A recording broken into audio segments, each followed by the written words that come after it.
Why isn't the shotgun more popular? That's what we're going to talk about today. Welcome to Gunfighter Life, the podcast where we talk about guns, gunfighting, tactics, ballistics, the right way with Almighty God at the center, biblical, Judeo-Christian values, and real-world first-hand experience. I am blessed to serve you as host, military, law enforcement, private security, contracting, hunting, and some other stuff in the bio. Blessed be the Lord my rock, who trains my hands for war and fingers for battle.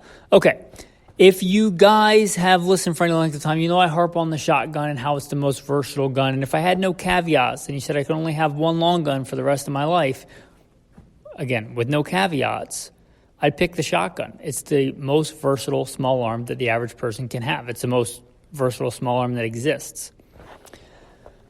You can do anything from take a mourning dove out of the air to stop a grizzly bear. The most devastating of home defense weapons, a very good choice for truck guns, 50 state legal. Why is it not more popular? And sometimes I'm yelling it at, it seems like, the audience, and like you look around and then they're just kind of a byline. Oh yeah, the shotgun. Well, I think about this critically, and I think I have some reasons, some good and some not so good, about why the shotgun is not more popular. Number one, they have a lot of recoil. I was reminded of this past week. I had a few days off, and I was out shooting slugs on a couple of shotguns, getting them resighted in. I swapped some optics out, confirmed 0 on iron sights. All that adds up to a lot of slug shooting, and that kind of sucks, right? So whereas you can go to the range and, plink and shoot a bunch of rounds, ting, ting, ting, ting, ting. Oh, look, I hit a soup can at 25 yards. Slow clap. That's all great, and that's a lot of fun. There's nothing wrong with that. But you're forgetting, if you're looking at this from a gunfighting perspective, one fundamental thing. The soup can is not trying to kill you. A lot of people go to an indoor range and they shoot at a paper target at 5 yards. And they just want to poke holes in it. Let's be honest. They're not doing any shooting on the move. They're not doing any running. They're not doing any movement. And they're not getting shot at. And they just want to put holes in paper. Well, if you just want to put holes in paper at an indoor range, a lot of indoor ranges won't even let you shoot shotguns. And if you do, it's a slug only. And if you're just putting a hole in paper, why bother with the shotgun?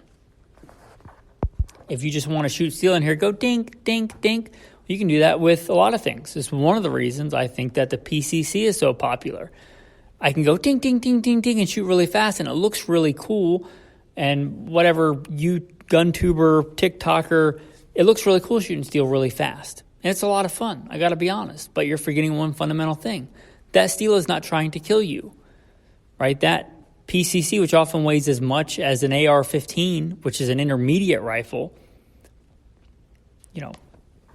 even compared to the AR-15, it's underpowered round for round, let alone a shotgun at close range.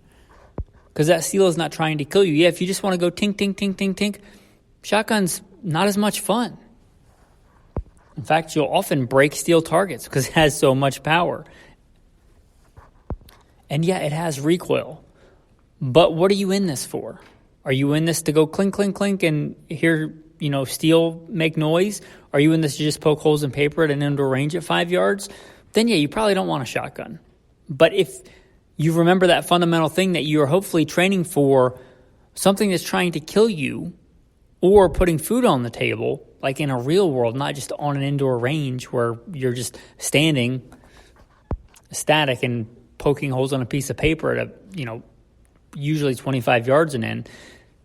If you remember that you're in this for real world things, or if you just want to be into guns for just, putting holes in soup cans or poking holes in paper, or the social aspect of getting together with guys and, wearing, shirts with American flags on them and talking about how cool you are and poking holes in paper at an indoor range, then yeah, you probably no use for the shotgun because it's got a lot of recoil.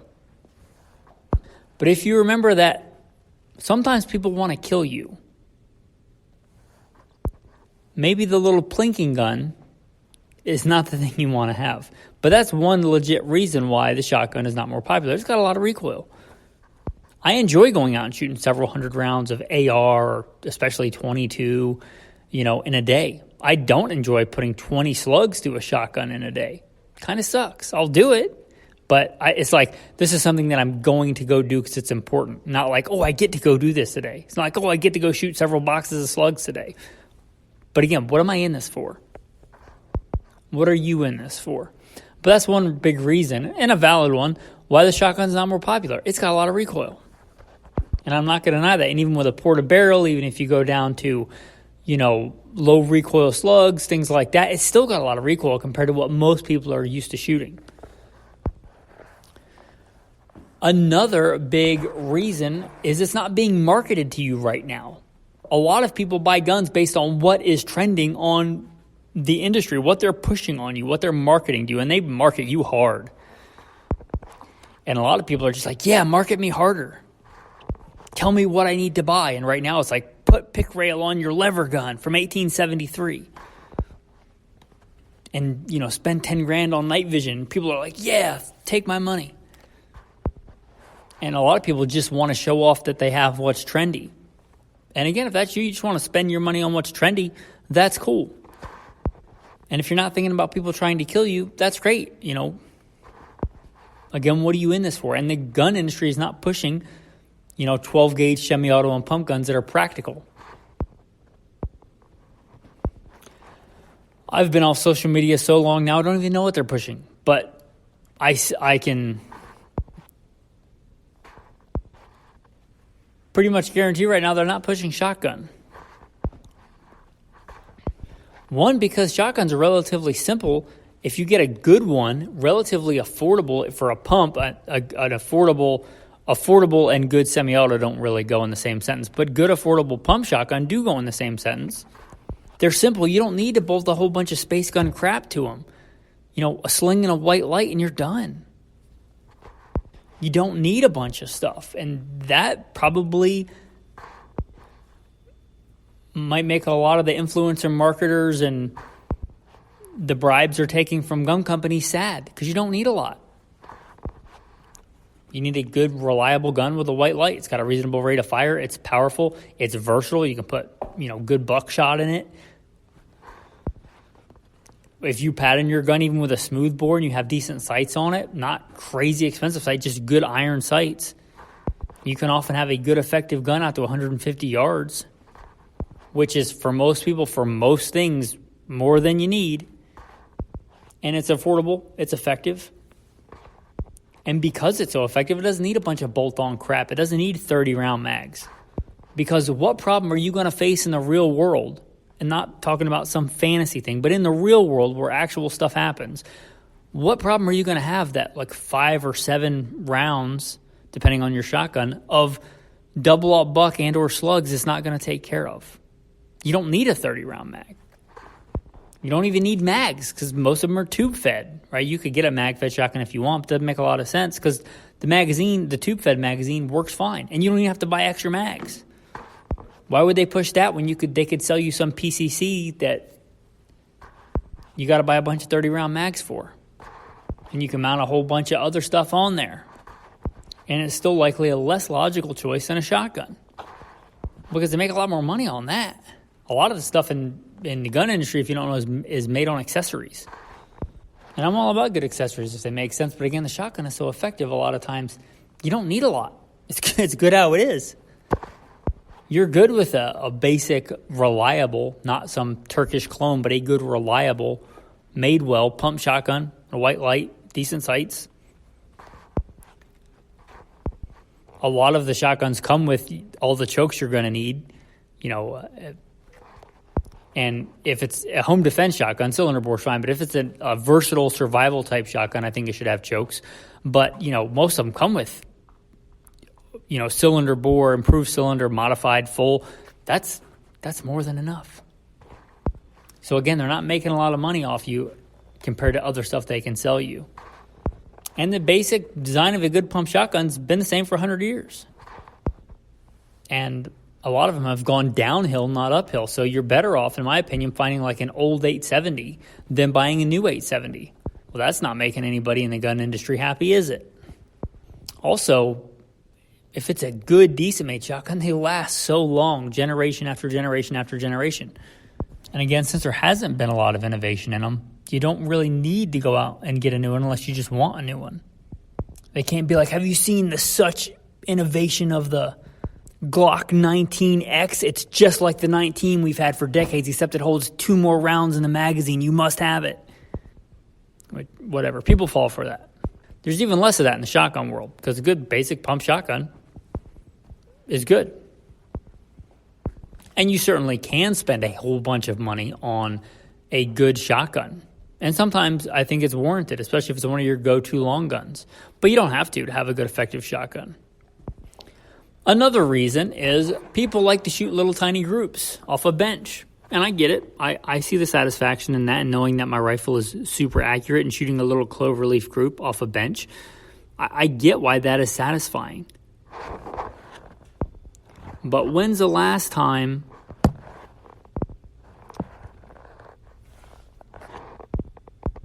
that mattered in the real world? When's the last time you shot anything other than a group off a bench? And shotguns aren't great for that, right? Especially if you are going to shoot shotgun, you don't want to shoot it off a bench, again, because of the recoil. So you're not getting that, I shot a little teeny tiny group off a bench.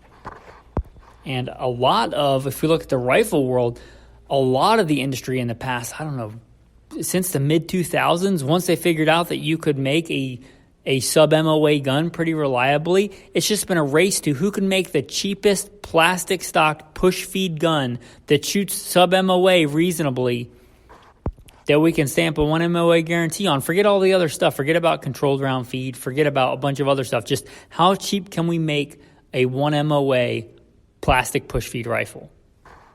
And people get it and they're like, look, I spent, this cheap gun and it shoots sub-MOA group. Okay, cool. And that's been a giant chunk of the gun industry, but doesn't really apply to the shotgun. If you are going to shoot the shotgun, you probably don't want to shoot it off a bench, and you probably aren't shooting it for groups. Also, a big part of the rifle industry is every year they pimp out these new rounds. And to be fair, they're all good ballistically. But here's the thing, most of them don't do anything practically for most people better than the rounds that have been around for 100 years. And if, again, you just want the latest and greatest, that's fine. The 7 PRC is a good round. But for 99% of people, even who hunt, which is like 5% of the population, it's not going to do anything for you that the 7 Rem Mag's not going to do. Again, it's slightly better ballistically, but you're probably never going to notice a difference in the field. But you got a giant chunk of the market will just buy it because, it's 7 PRC. It's a 0.5 millimeter more PRC than the 6.5 PRC. I must have it. Man, that's great if that's how you want to spend your disposable income. With inflation, it still might be a better bet than keeping it in the bank and having it lose whatever percent every year. But as far as noticing that gain in the field on a practical target like hunting, probably not. But a lot of people will buy that because it's in the new round. Well, it's been a long time since we've had a new shotgun round. I don't know what the last shotgun gauge was because all of them, the 410, the 20 gauge, the 12 gauge, right? They've all been around since the turn of the last century. Many of them a lot longer than that. In fact, we've lost some. 100 years ago, the 16 gauge was a lot more popular than it is now. So we've even seen a decrease in the amount of gauges commonly available. They aren't coming out with new gauges every year. So again, harder to make the money on that. And again, there's nothing wrong with that stuff. I have really nice hunting rifles. I'm blessed to have some really nice, super accurate rifles. I have some really nice combat fighting handguns. I have some really good competition handguns because I shoot competition. I have some really nice fighting rifles. I have several nice ARs I'm blessed to have. I don't call myself a gun collector, but I've got a good core battery and then some good backups. But as somebody that spent his adult life as a as a gunfighter. That's why I named the podcast Gunfighter Life. I currently work, my primary breadwinning job is as a private security contractor. I view primarily that as a tool to protect life and put food on the table. I like a lot of other aspects of guns. I like beautiful old guns. I like the history that firearms have played in the world's history and American history and in American culture. I love all that stuff. But the primary reason I have guns is to protect myself and others, because you shall love your neighbor as yourself, right? I'm not one of those guys that, like, if I'm in a big crowded area and somebody starts shooting, I'm just going to turn tail and run because I'm only there to protect me. I've heard that from people in the gun industry. Like, what kind of man are you? Are you not supposed to love your neighbor as yourself? If somebody starts shooting us, 6-year-old girls, I'm just going to tuck tail and run because, it's not me. Screw them, right? That's not me. Hopefully it's not you. I view firearms as a tool to protect life and preserve life, and also to put food on the table. I eat a lot of wild game. My wife and I do a lot of hunting and foraging. That's the primary two reasons I appreciate firearms, the practical reasons. And when you look at that, again, with no caveats, if I'm on a battlefield, I want a battle rifle. But with no caveats, if I could only have one long gun, that's why I've said for years, probably since before I started the podcast, it's the shotgun, because nothing is as versatile. Yeah, there are better things for hunting deer. There are better things for hunting elk, but I took my elk last year with a shotgun. But there is nothing as good for, I see a grouse. Okay, well, let me switch ammunition, and I got a grouse, and it's not destroyed. I can still eat it. Or I'm out picking berries, and my wife and I are in an area, and there's a whole ton of bear sign. And I live in a place, a state that has, both kind of bear. Or, it's everything else is out, but I still want some wild game, and waterfowl is in. Or I'm going on a road trip and I want a good, and for whatever reason I have to go to a state where a lot of stuff is infringed upon. Well, a good shotgun is pretty much 50 state legal. Even Canada, when I go up to Canada, guess what I bring? A shotgun. Again, nothing is as versatile as a shotgun. I'll probably plug in my little thing of marketing anecdote on the shotgun, but just think about for yourself. If you don't want a shotgun, you just are into guns for making noise or to spend a lot of money to make less noise, like screwing a suppressor on a PCC and how cool it is, then cool. And there's nothing wrong with you if you want that too. But if you have that, you've got like suppressed PCC, but you don't have a good versatile shotgun, at least one, what are you in the gun industry for? And, this is a podcast for practical use of firearms. We talk about fun stuff too, but really, if the peanut butter and chocolate hits the fan, for what a good, versatile shotgun brings to the table, you can get specialized shotguns too that are good for one thing, like breaching, and they're really not good for anything else. But a good, versatile shotgun, what it brings to the table for the money and just period is unrivaled. So just some thoughts on why the shotgun is not more popular, and maybe this will, if you don't have one, shake you into getting a good, versatile shotgun. Okay, I got one more to make a bunch of gun people mad. And this is not picking on this caliber. The 4570. It's classic. It's legendary. Let's look at a traditional loading, which will, to be fair, kill anything in North America. You're looking at, a 400-grain bullet at 1,800 feet a second. These are not exact numbers. That's a pretty potent thumper of a cartridge. Granted, what if I told you that I could give you this caliber, and not only could you theoretically kill a buffalo with it, you could not only kill an elk with it or a deer with it like you could with the 4570, but you could reliably, cleanly pluck a little bitty mourning dove out of the air if you have a decent amount of skill and still be able to eat it. What if I told you it would be one of the most devastating, this thing I could do to your 4570 would make it one of the most devastating CQB, building clearing, devastating small arms ever seen in the 20th century, ever seen by man. What if I told you I could do something to this caliber and even make it less lethal, where you could use it for riot control or maybe getting nuisance deer out of your garden without killing them and running afoul of fish and game? What if I told you, even with the very powerful rounds that would still kill an elk or whatever, they'd be a fraction of the cost? What is this wunderkind of a cartridge? How could you transform this 4570? But wait, there's more. Let me ShamWow you a little bit more. But wait, there's more. Act now, and instead of $1,500 for a decent 4570 lever action, you could get a faster, simpler, more reliable firearm in this crazy caliber conversion for $200, or if you wanted to splurge, $800 for a super high-end one of these. Wait, it can't be true. This would be the most revolutionary thing in firearms history. Well, it's a 12-gauge pump-action shotgun. A 4570 original load, which is potent, 400 grains at 1,800 feet a second. I'm pulling these numbers out of my head. I could be off a little bit, but it's around there.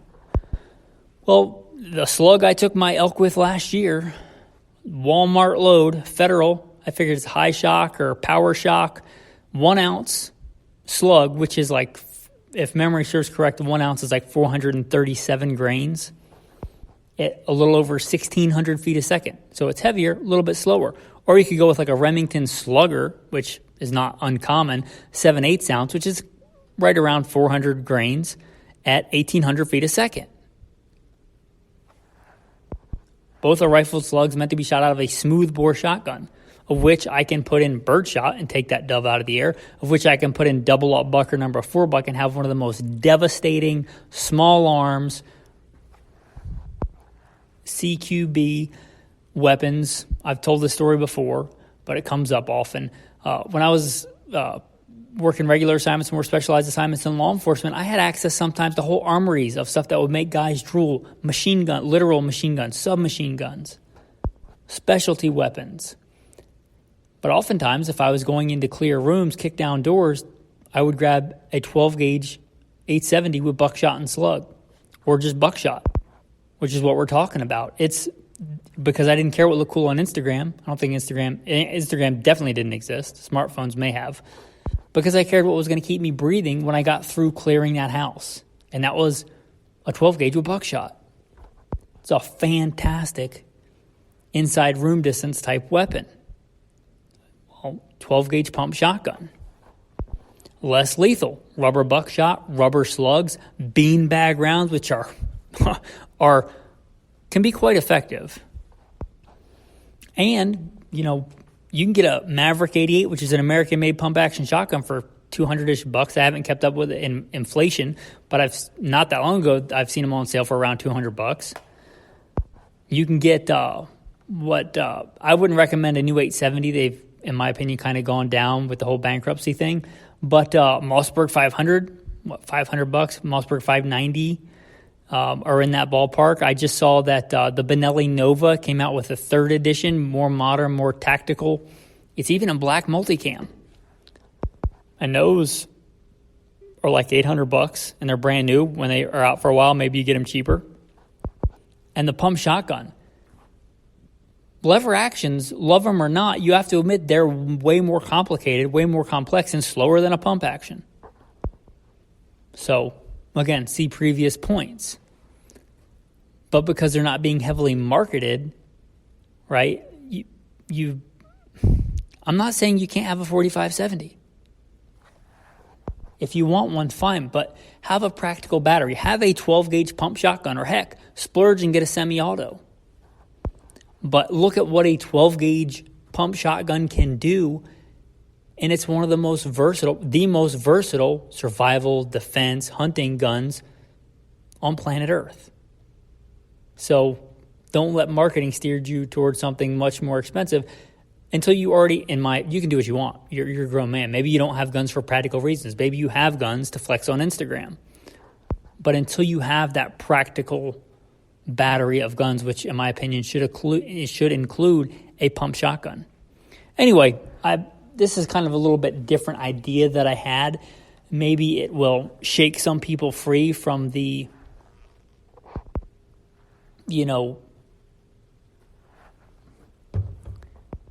I don't even know what to call it. Put down the Kool-Aid. Stop listening to the Jim Jones marketing. Take off the Adidas tracksuit. And look at things practically instead of being how can I put this non-vulgar, in a non-vulgar manner? Instead of being a floozy for marketing and giving up your money to anybody that nicely markets to you. Anyway, yeah. So maybe this episode's a little bit different. Maybe you liked it. I could probably come up with a bunch more examples. We'll see how it does. But I just want you guys to make good rational decisions. And if you want guns that aren't rational, that's fine. That's totally fine. If you just want the latest and greatest, most cool Instagram sensation, and you've got to, even if you don't, but in my opinion, have a basic battery covered first. But if after that you just want to get something crazy and throw a bunch of money down a hole, hey man, have at it. But just realize if you're doing it, what it is. And that's it. And another thing I think contributes to people not appreciating the shotgun is the military. And let me explain that. First, I served in 2 branches of the armed forces honorably. I'm a combat veteran, right? But the vast majority of the military are not combat arms. They're not. They're what we lovingly, jokingly refer to in the Marine Corps as pogues, people other than grunts. The vast majority of the military are people other than grunts. If they get weapons training, they get very basic weapon training in like an M16, AR-15, M4-ish platform they have for the past 70 years. So many of the veterans that get out, they get what they know. So everything to them is AR-15, M16, M4, right? If all you have experience with is a hammer, then a lot of things look like a nail. And there's nothing wrong with that. I'd much rather have a bunch of veterans coming out influencing the culture and getting people to get AR-15s than nothing. But if that's all they have experience with and they see the shotgun as a FUD gun, they're not going to push that. Even the combat arms, right? I was infantry, specialized infantry, but infantry. The vast majority of infantry doesn't use a shotgun. And oftentimes in the military, when you do use a shotgun, it's for breaching. So a lot of military veterans, even if they're combat arms, are like, oh, the shotgun's for breaching. Well, yeah, when you're in a squad of dudes that are breaching doors, yeah, a shotgun is for breaching. But it can do so much more, just like demolitions, right? I did demolitions. Demolitions absolutely can be for breaching, right? That's absolutely something that demolitions can do. It can make a door for you. It can open a door. It can just make a door in a wall. But that's not all demolitions can do. Demolitions do a lot. Demolitions can take out a machine gun nest. Demolitions can cut through barbed wire. Demolitions can dig holes. Demolitions can take out bridges and infrastructure. Can collapse buildings. It's kind of the same thing with a shotgun. If that's all they ever saw the shotgun doing was breaching because they weren't a shotgunner, which is the vast, vast majority of even infantry, then they just see the shotgun as a breaching tool. But the shotgun is so much more. Also, let me point out this. When you're in the military, you have a supply train. Again, most people in the military are not grunts. You have a whole logistics train to make sure that you have chow and batteries and the menagerie of other stuff it takes to sustain combat operations. And I'm not taking away, those guys do good work. They do important work. But is that you? Do you have, for every one of you, do you have 4 other people making sure you are getting fed, supplying you with food, supplying you with batteries, supplying you with infrastructure like the CBs, making your bunkers, making your filling all the stuff, right? If you have that, that's a very different scenario than the average person that's looking at being able to do a bunch of stuff himself, the more self-reliant. Because for you, in whatever scenario, you may have to get your own food. The M16, M4, AR-15 family, not great for that. It can be done. It's not great for that. It's subpar. Again, if you're on a squad of dudes, you probably have a breacher. If it's just you, then you probably have to be a breacher and all the other stuff. So again, your end case scenario, you being you, by yourself or a small group of guys, you need a weapon that's more of a multi-tool, in general, I think. So I think that's another reason the shotgun is not appreciated, the military realm. Anyway, I just thought I'd throw that in there as another possibility of why it's not appreciated. About the shotgun or pump versus semi or this versus that or different kinds of buckshot, I have episodes on all that stuff, and I'm not going to insult you. You can probably use a search engine. So just look at other shotgun content on Gunfighter Life. Anyway, with that, guys, I appreciate all that you do. Your tactical tip of the day: old gun magazines. If you're ever somewhere or you're perusing eBay, look up some old gun magazines, hunting magazines, tactical magazines, whatever you're into, both from yesteryear. Why? Because they're cool to see the history of American gun culture, but also you can find some good deals on there. You can find products that were, good products, but that are no longer made or whatever. Or you're like, oh man, I forgot they made that. That was a really good thing, and you can look it up on eBay sometimes and get it for next to nothing. Magazines might pay for themselves. So just those old gun magazines and looking at the old stuff that maybe a lot of people have forgotten about, that you can sometimes get a really good deal on. Your tactical verse of the day. Now, I don't want you to take this out of context. You should have a decent understanding of the Bible. We are called at times to submit to governing authorities, but this is also in the Bible in the book of Acts. We ought to obey God rather than men. The God of our fathers raised up Jesus, whom you murdered by hanging him on a tree.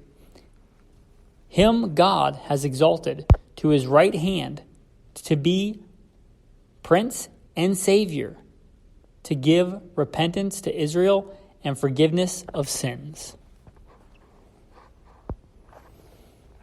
Remember who the King of Kings and Lord of Lords is. Thanks for listening, and have a blessed day.